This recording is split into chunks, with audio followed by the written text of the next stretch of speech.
algunas mujeres las ciega tanto el amor que matarán a todo aquel que se interponga en su camino. Una mujer con problemas que usa veneno para lograr su objetivo. Matar a quienes se interponían en su camino hacia la felicidad era totalmente lógico.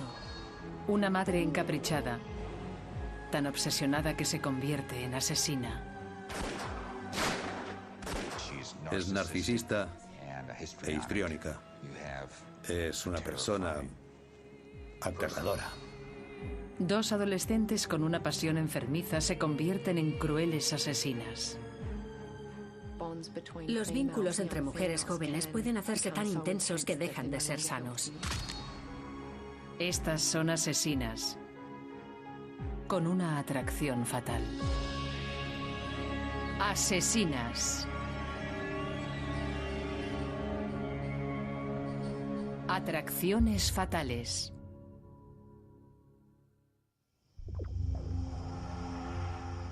...19 de mayo de 1983...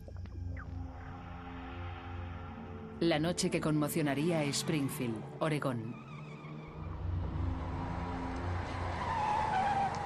Cada vez que pienso en ello me conmuevo, la verdad. Son las 10:48 de la noche en el Hospital Mackenzie Willamette.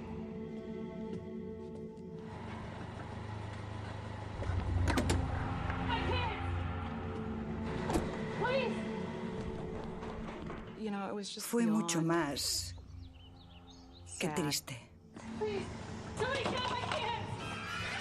Un coche familiar se ha convertido en ambulancia. Me llamaron para que volviera al hospital porque habían disparado a unos niños. Es la pesadilla de cualquier madre. 3 hijos a quienes un extraño ha disparado. La madre soltera, Diane Downs, también ha recibido un balazo en el brazo. Había 3 niños. Cheryl, Christy y Danny. Y Cheryl ya había fallecido. El doctor Stephen Willite y su equipo médico intentan salvar a los 2 niños supervivientes. Christy tenía un par de heridas de bala y no tenía tensión arterial ni pulso. Estaba completamente pálida y parecía haber muerto. Esos niños habrían perdido la conciencia gradualmente, sufrirían mucho dolor y su tensión arterial iría descendiendo poco a poco. Los médicos y enfermeras trabajan frenéticamente contrarreloj.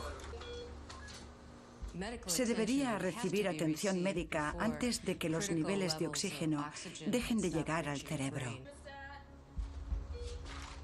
En ese punto se entraría en muerte cerebral.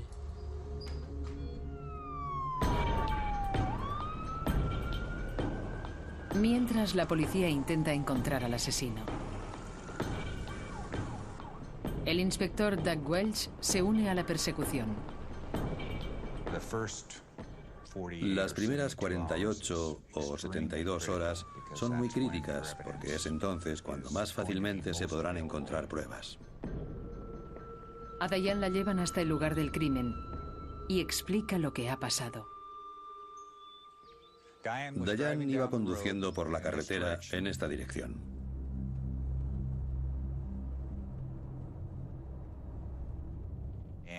Y más o menos por donde estoy ahora, dijo que apareció un extraño. Y le hizo señas. Ella detuvo el coche. Salió, dejó la puerta abierta y dijo, ¿qué pasa? Él contestó, quiero su coche. Ella le dijo que ni hablar.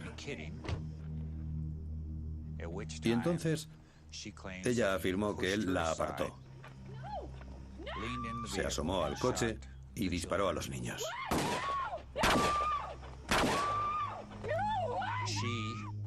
Dijo que fingió tirar las llaves del coche al campo. Él disparó el arma y la alcanzó en el brazo izquierdo. Entonces, ella lo apartó, subió al coche y, Según su versión, salió a todo gas hacia el hospital.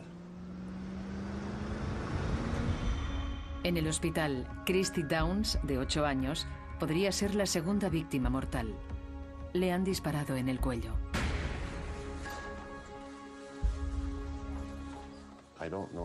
No entiendo cómo es posible estar tan cerca de la muerte y no morir. Ella estuvo en el umbral de la muerte. Los médicos han estabilizado al menor, Danny Downs, de 3 años, pero temen que pueda quedarse paralítico. El doctor Willite pasa toda la noche intentando estabilizar a Christy.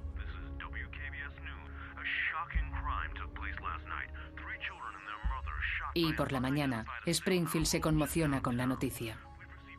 Oí por la radio que habían disparado a una mujer y a sus hijos en la antigua carretera de Mohawk.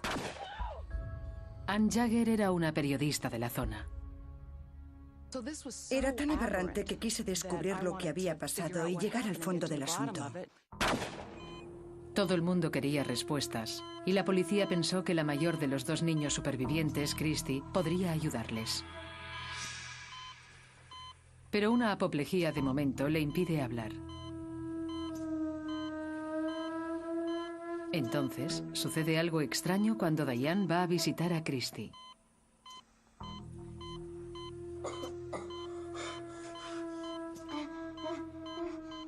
Christy parece aterrada al ver a su madre.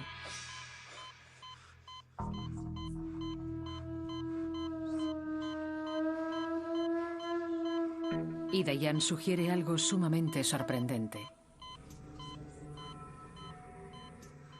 Me dijo, verá, doctor, creo que ha de desconectarla porque sé que tiene daños cerebrales. Le contesté, no sabemos si tiene daños cerebrales. Ni siquiera le hemos hecho las pruebas. Y me dejó muy sorprendido, completamente sorprendido. Cuando el inspector Doug Welch se entera de eso, no le pilla por sorpresa. Tiene serias dudas sobre la versión de Diane.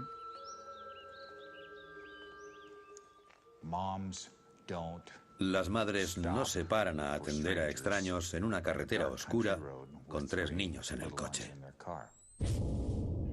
En las semanas siguientes, la auténtica Diane empieza a salir a la luz poco a poco.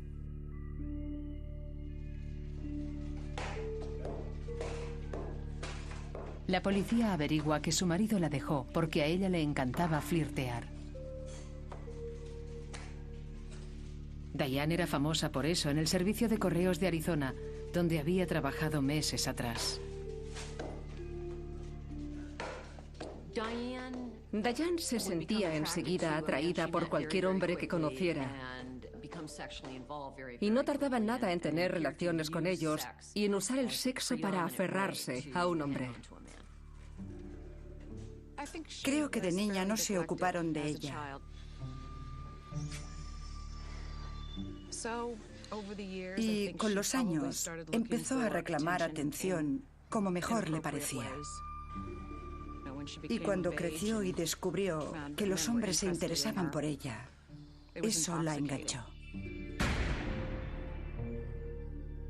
Su pasado y su comportamiento desde el tiroteo le hacen pensar al inspector Welch que Diane quizás no sea una víctima.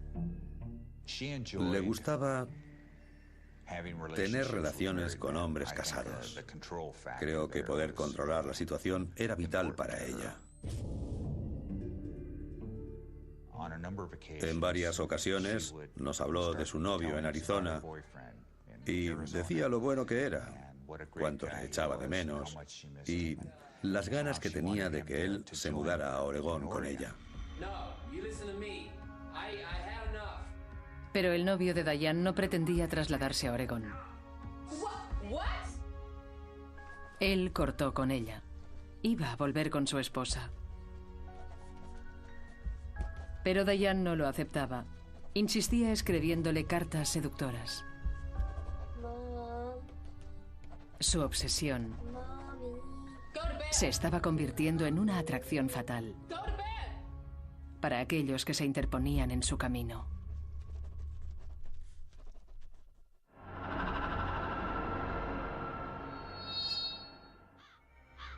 Enfrentarse a una mujer con una atracción fatal no es algo que solo ocurra hoy en día.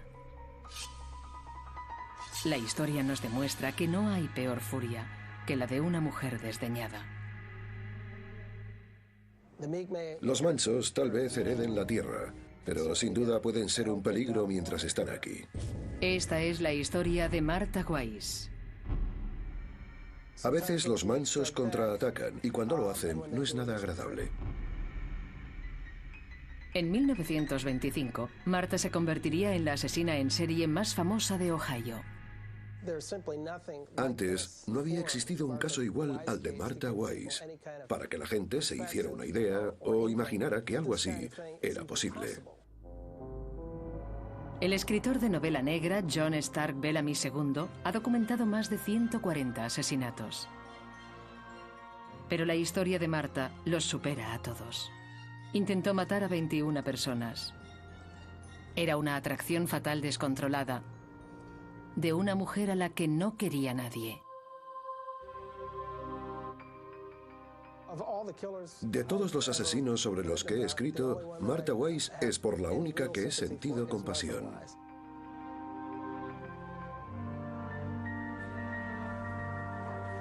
La psicóloga forense y criminóloga Candice DeLong cree que Martha sufría una enfermedad muy conocida hoy en día.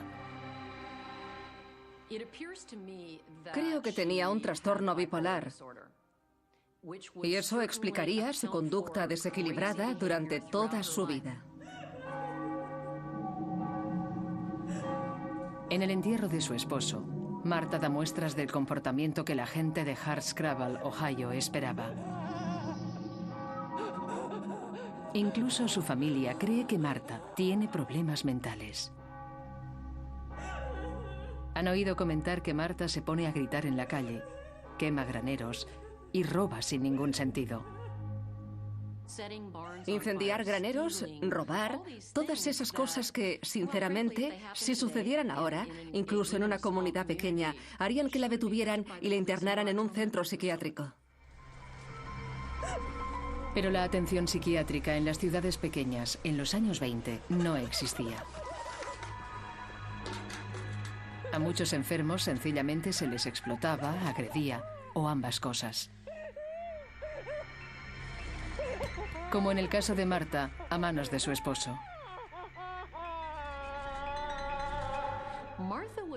Martha fue una esposa gravemente maltratada.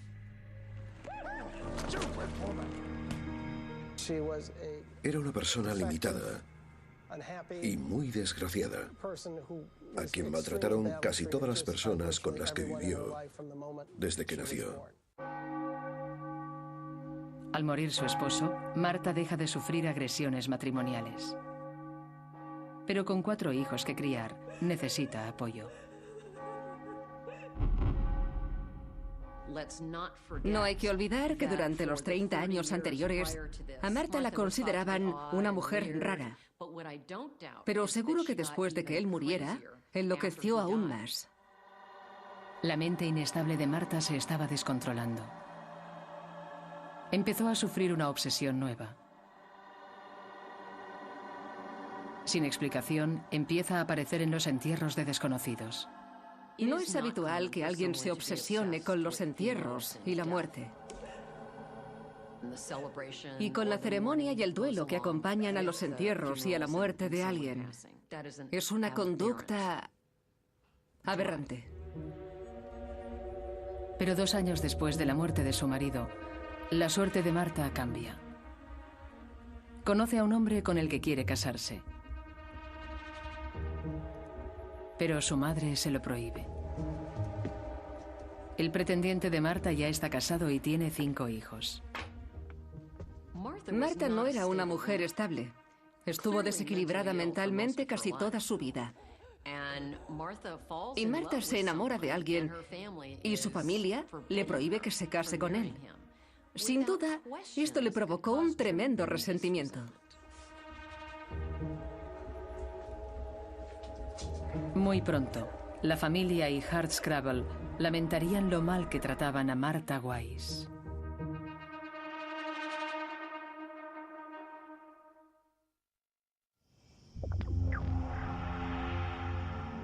En el verano de 1983, el pueblo de Springfield, Oregón, se enteró de una historia aterradora.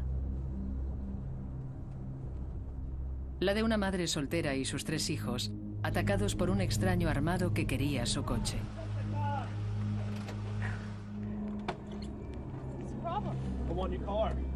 Cuando la madre, Diane Downs, de 28 años, se niega, ocurre la desgracia.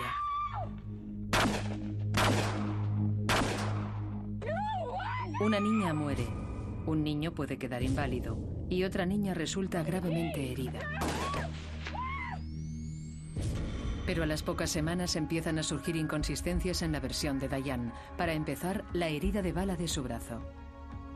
Dadas las características de la herida, estaba claro que no era una herida defensiva. Si, por ejemplo, levantó el brazo para intentar repeler la bala, el orificio de entrada habría estado en el lado contrario, el de salida habría estado hacia su lado. La periodista de televisión Ann Jagger, al igual que otros, le hace preguntas muy directas. Le dije, solo me queda por hacerle una pregunta más. ¿Por qué se enrolló una toalla en el brazo mientras sus hijos se estaban desangrando? Y ella contestó, pensé que si no me salvaba, si moría desangrada, no podría salvar a mis hijos. El inspector Doug Welch sospecha desde un principio. Ahora van apareciendo más pruebas contra Diane Downs. Su versión de que fue a toda prisa al hospital resulta ser una invención. Un señor y su familia iban conduciendo detrás de Diane. Ella iba tan despacio por esta carretera que el velocímetro del hombre apenas superaba el mínimo. Ella dijo que condujo como alma que lleva al diablo. Debía llevar a sus hijos al hospital, pero se lo tomó con mucha calma. Esperaba que los niños acabaran de ahogarse y de emitir sonidos y que murieran.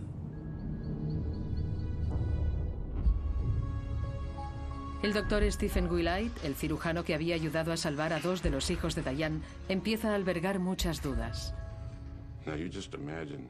Imaginémonos a nuestra madre, a nuestra esposa, si perdieran un hijo. Estarían completamente histéricas, desencajadas, desconsoladas y hundidas. Ella no estaba así. Diane incluso quiere que desconecten a su hija. Todas las pruebas empiezan a indicar la espantosa realidad. Que Diane quizás haya disparado a sus hijos para salvar su romance fallido.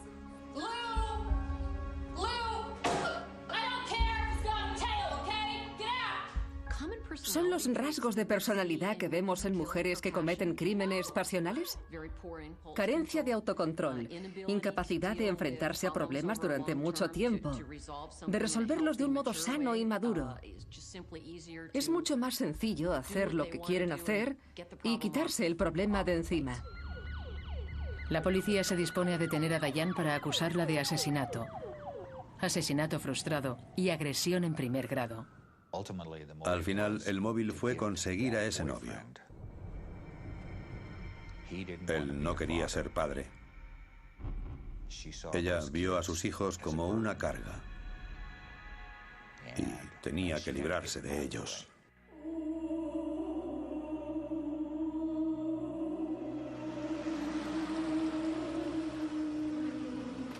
¿Se imaginan lo que implica disparar a tus hijos?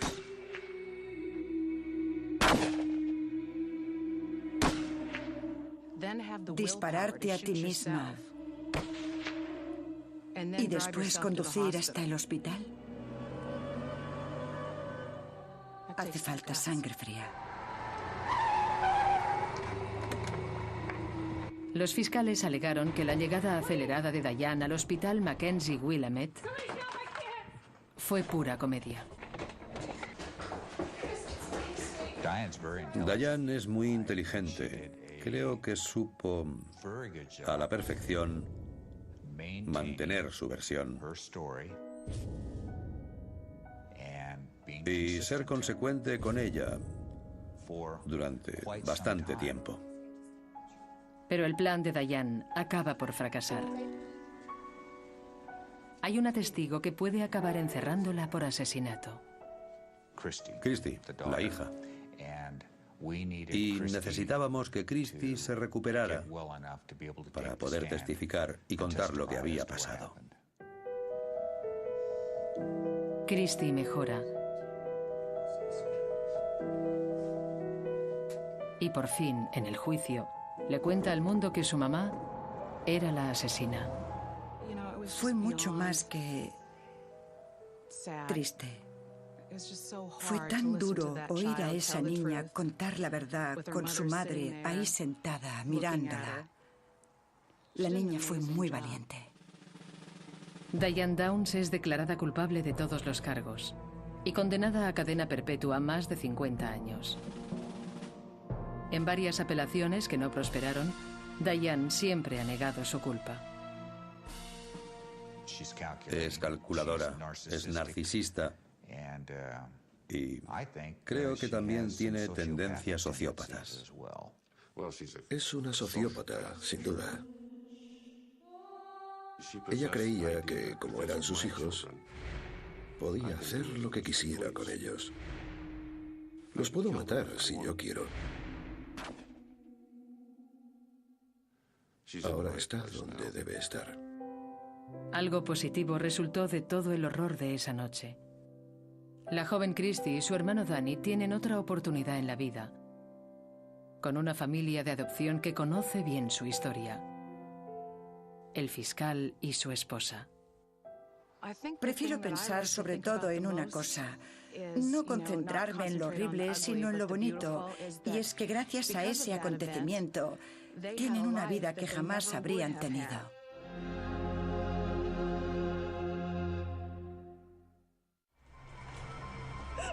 En 1924, Hardscrabble, una pequeña ciudad de Ohio, era un lugar difícil para todos, pero sobre todo para los enfermos mentales.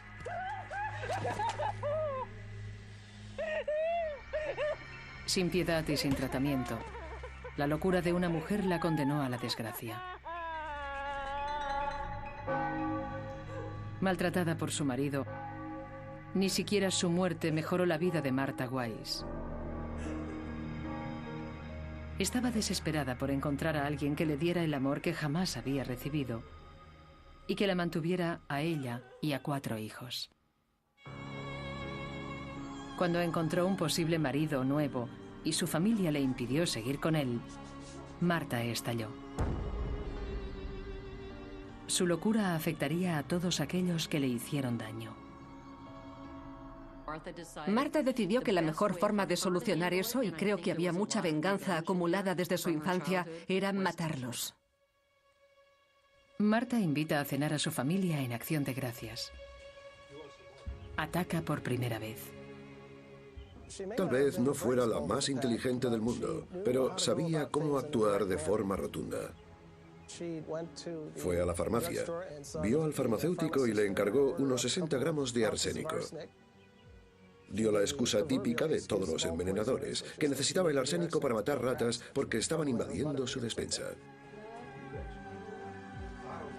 El arsénico se ha empleado para asesinar durante siglos. De modo que en los años 20, los compradores debían firmar con cada compra que hacían, por si había que localizar a un asesino.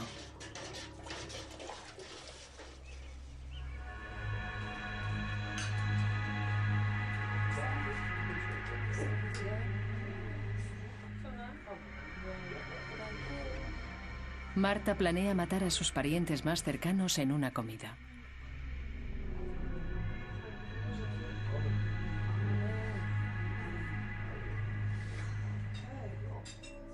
En la mente de Martha, matar a quienes se interponían en su camino hacia la felicidad, su madre, su tío, su tía, era totalmente lógico.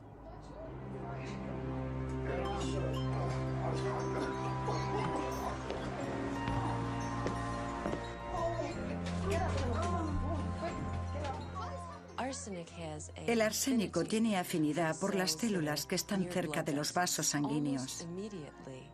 Casi al instante, los vasos sanguíneos del tracto gastrointestinal resultan dañados. Habrá molestias gástricas, náuseas, vómitos. La sangre circulará hacia arriba y hacia abajo a través del tracto gastrointestinal.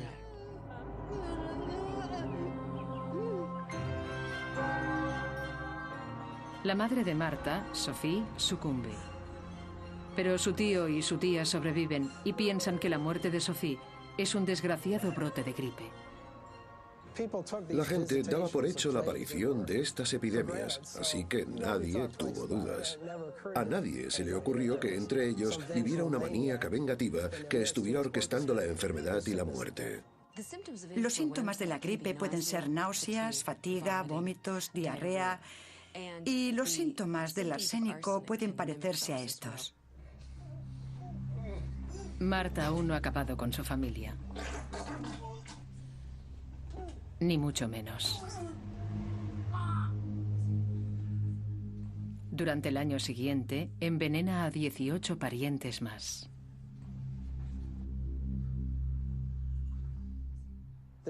Volvió a aplicar el veneno porque Marta seguía invitándolos a cenar, o iba a casa de su familia política, o a casa de los parientes de su madre. Volvió a usar el arsénico. Y Marta siempre sale impune, porque finge dedicarse a cuidar a sus víctimas para que se recuperen. El arsénico puede matar con una dosis alta. También puede matar si se da en pequeñas dosis durante un periodo más largo de tiempo, algo que se llamaría envenenamiento crónico por arsénico.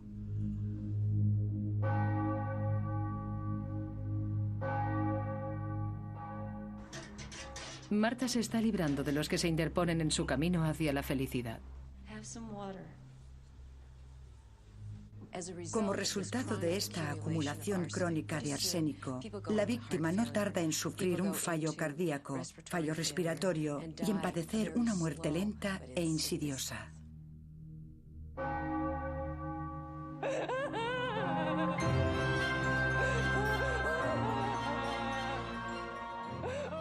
Pero el plan tenía un fallo fatídico. Al final, una epidemia de enfermedad en una familia llama la atención de la policía. Concluyeron que debía de ser una mujer. Y sin duda una mujer poco inteligente. Una mujer poco inteligente y que le guardaba rencor a toda la familia. Y pese a matar a su familia para poder casarse, el posible marido de Marta ahora reniega de ella. El novio básicamente la traicionó como un Judas. Testificó, pero se limitó a decir, no conozco a esa mujer. Los actos mortíferos de Marta llegaron a su fin en 1925. Había matado a 3 parientes y lisiado a más de una docena con envenenamiento crónico por arsénico. La sala del tribunal de Hardscrabble escuchó las reveladoras pruebas forenses. Podemos coger un cabello y cortarlo en trocitos y medir la cantidad de arsénico. Y sabiendo cuánto crece el pelo por día, podemos calcular cuántas dosis de arsénico se han suministrado. A Marta la acusan de asesinato en primer grado. Su locura no sirve de atenuante. Por aquel entonces no se les llamaba psiquiatras ni psicólogos, sino alienistas, un término que me encanta. Y examinaron a Marta y lamento decir que la declararon lo bastante cuerda como para ser juzgada. Marta pasaría el resto de su vida en el correccional de mujeres de Ohio. Pero entonces, lo más curioso pasaría en la extraña vida de Marta. Por fin encontró la felicidad. La cárcel fue el lugar más feliz donde había estado Marta y donde mejor la trataron comparado con la familia de sus padres, la de su marido y mientras fue viuda. Sin duda, la mejor etapa de su vida. Marta vivió mejor en la cárcel que en la vida real, porque la cárcel le resultaba más fácil.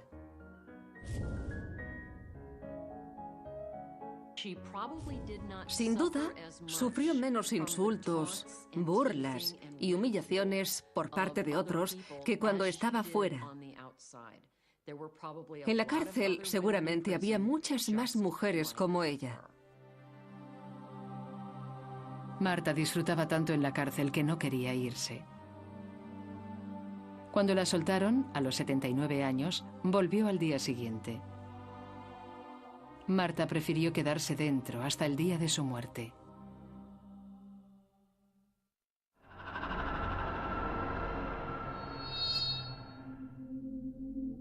El amor puede cambiarlo todo, para mejor o para peor.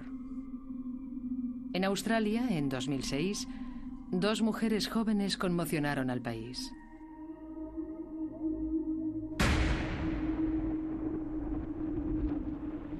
Dijeron que se sentían como si estuvieran en una película.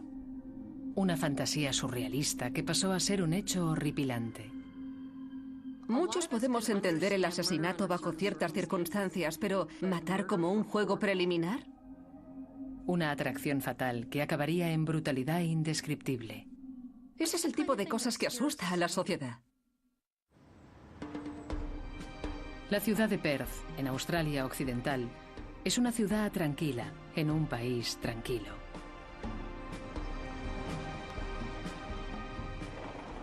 Pero en diciembre de 2006, este barrio pacífico pasa a ser el lugar de un crimen. La joven Stacey Mitchell ha discutido con sus padres y decide irse de casa. Stacey era una chica de 16 años normal y vivaz, que hizo lo que muchas adolescentes hacen. En cierto momento discuten con sus padres y se van. Quieren irse de casa durante unas semanas y ella se fue a vivir con amigas.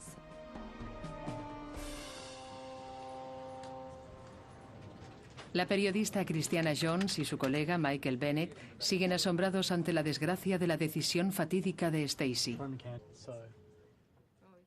Stacey se quedó sola en esa situación, sin saber realmente con quiénes estaba, y resultó estar en el lugar y el momento equivocados.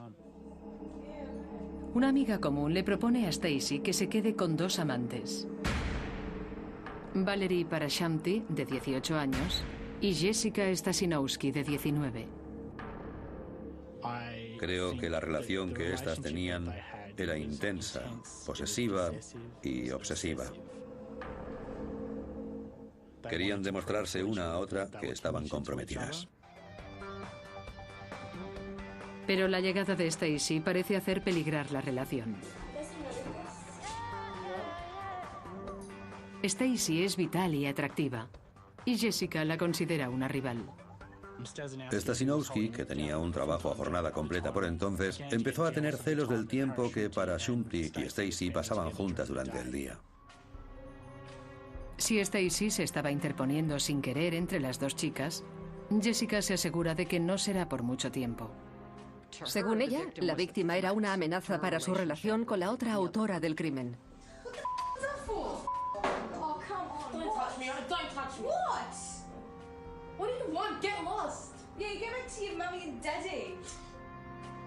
Valerie y Jessica quieren solventar sus problemas, de modo que hacen un pacto para librarse de ella. No planean echarla, planean asesinarla. Creo que querer demostrar el amor a otra persona matando a alguien es un concepto muy difícil de comprender. En la mente del asesino seguramente tendrá sentido. Ya hemos oído casos así antes. ¿Cómo se pueden convertir los celos adolescentes tan rápidamente en un plan de asesinato? El periodista Michael Bennett necesitaba saberlo, así que indagó más a fondo. Parashamti tuvo una infancia terrible. Dijo que desde los 3 años hasta los 16, su padre abusó de ella. Su padre había estado en prisión por pegar a su esposa. Se dijo que ella tuvo que apartarlo de su madre y proteger a sus hermanos de él. Dijo que en un momento dado él le puso unas tijeras de podar en la garganta y que ella tuvo que golpearle con una barra para defenderse. Haber sufrido de niño agresiones negligencias graves y abusos sexuales a manos de un adulto suele ser frecuente en las historias de personas que cometen este tipo de crímenes. El pasado de Valerie Parashamti podría haberla predispuesto para la violencia. Jessica Stasinowski también procedía de un hogar disfuncional. Stasinowski se provocaba cortes y quemaduras. Sus padres se divorciaron cuando ella era pequeña. Dijo que estaba sola, que no recibía afecto. Los estudios sobre asesinos en serie, asesinos sádicos, nos han mostrado que los padres e hijos cariñosos, amorosos, unidos y solícitos, este tipo de familias, no suelen producir asesinos. La combinación de las dos fue devastadora, fue una combinación terrible. En solo 3 días, una chica de 16 años, que fue bien recibida como compañera de piso, es el objetivo de un asesinato.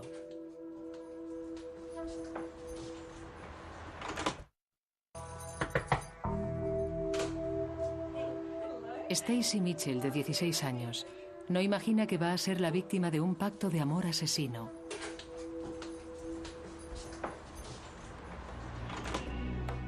Se ha mudado con Valerie Parashamti y Jessica Stasinowski durante unos días, tras pelearse con sus padres. Sus compañeras son amantes.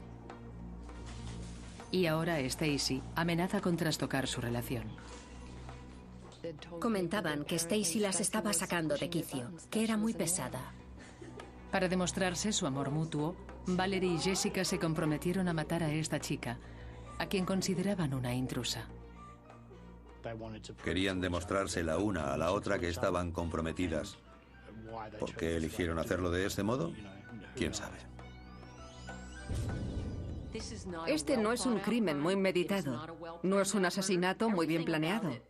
Tiene toda la pinta de ser un acto de delincuentes jóvenes. El asesinato empieza con una fiesta, con whisky y baile.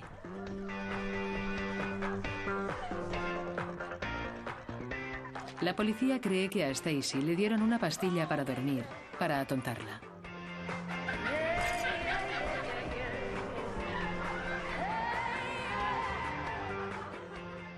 Las dos amantes parecen estar interpretando una fantasía. Incluso han elegido la música idónea. La Pasión de San Juan. Que escogieran la música indica que era parte de una fantasía. A una de las asesinas le gustaba esa música en concreto y creyó que realizaría esa experiencia.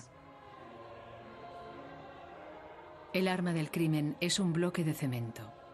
El fiscal dijo a la sala que al principio Parashamti dudó un momento mientras sostenía el bloque.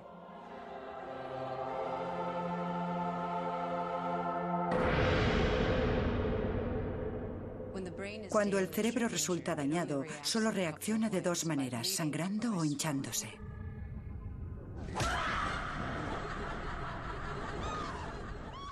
Cuando el cerebro se inflama, no tiene mucho espacio para hacerlo, o bien a través de las fracturas o, con más frecuencia, hacia un orificio en la base del cerebro llamado el foramen magno.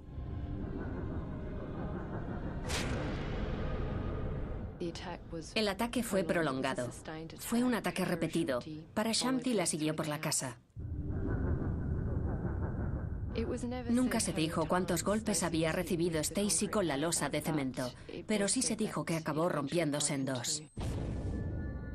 Si la golpearon hasta el punto de que el bloque de cemento se rompió, las contusiones serían tremendas. Después estrangularon a Stacy.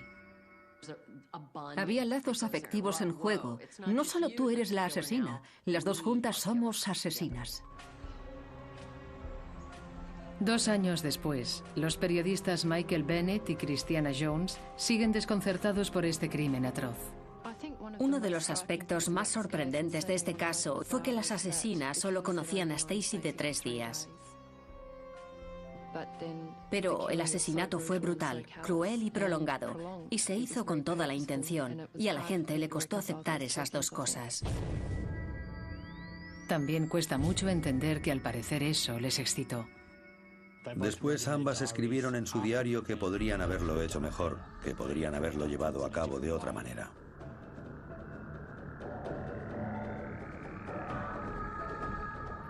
Desde luego muestra la depravación de ambas. Filmaron el cadáver de Stacy con un móvil.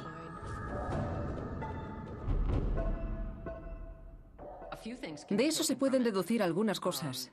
Mirad lo que hemos hecho. ¿A qué molamos? ¿La víctima es tan insignificante? Esto es algo que celebrar y dejar registrado para siempre. Y seguramente eso determinó su destino ante el jurado. Como si la fantasía hubiera superado el sentido común, ahora las chicas solo piensan en cómo librarse del cadáver. Al parecer hicieron una lista de la compra y fueron a la ferretería y miraron varios artículos. Entre ellos una pala, una sierra, cemento y uno de los planes era reducir el cadáver a mantillo. Después se lo piensan dos veces y se limitan a tirar el cadáver a un contenedor de basura. Después llevaron el contenedor al cobertizo trasero y básicamente, según se quedó allí durante varios días bajo el calor estival.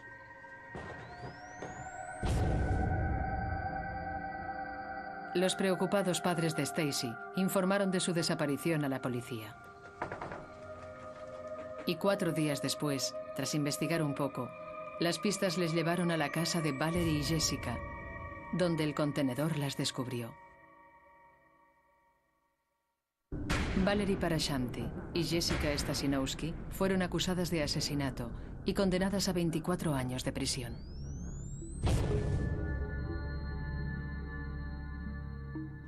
Cuando las vi por primera vez en el juicio, su comportamiento me impresionó.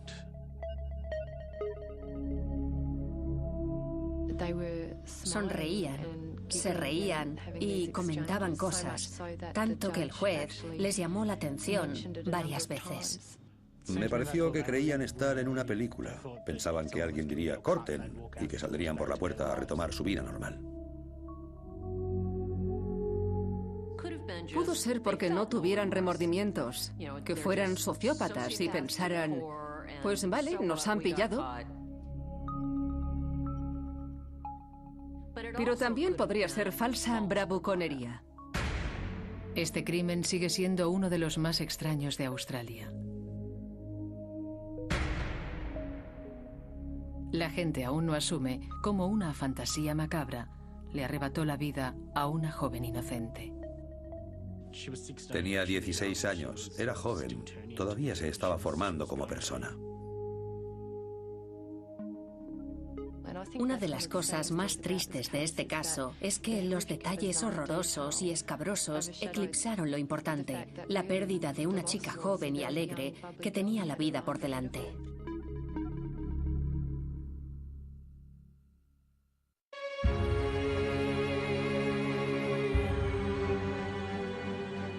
Todas estas mujeres se vieron envueltas en atracciones que no pudieron controlar. En su mente, el fin justificaba los medios, por muy atroces que fueran. Sacrificar niños, asesinar a una adolescente inocente, matar y mutilar indiscriminadamente. Estas asesinas compartían una atracción fatal, pero otros pagaron por ello.